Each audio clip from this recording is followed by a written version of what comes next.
Member from Banff-Airdrie. After 9 years of NDP Liberals, taxes are up, costs are up, crime is up, and time is up. The cost of the carbon tax is sending record numbers of Canadians to food banks, but food banks are struggling with the carbon tax too. For one Alberta food bank, paying the carbon tax means that there is $280,000 less food for those who are going hungry. This Prime Minister's policies are hurting the most vulnerable and those who work to help them.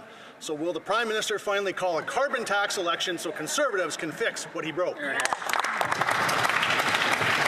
The Honourable Parliamentary Secretary to the Leader of the Government.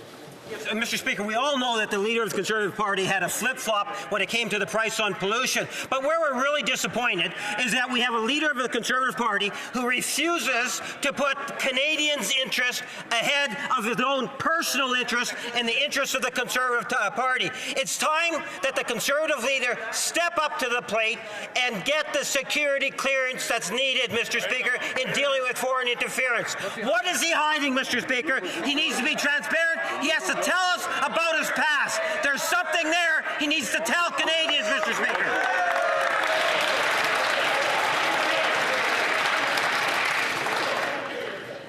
The Honourable Member from Banff-Airdrie. What an insult that is to Canadians who are going hungry. Yeah.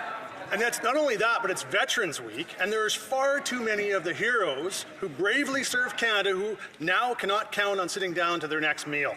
In fact, food insecurity amongst veterans has gotten so bad due to the NDP Liberal carbon tax that some legions are having to divert the funds from their poppy campaigns to instead help keep the local food banks afloat. So when will the Prime Minister call a carbon tax election so common sense Conservatives can ensure that veterans finally get the respect that they deserve?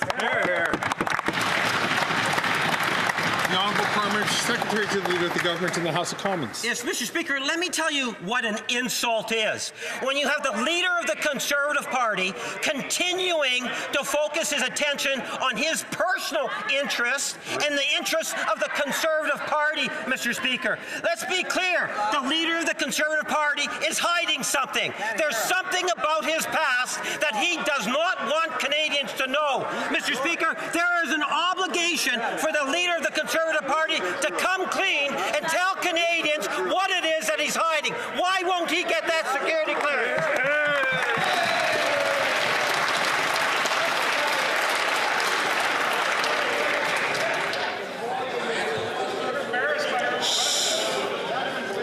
Order.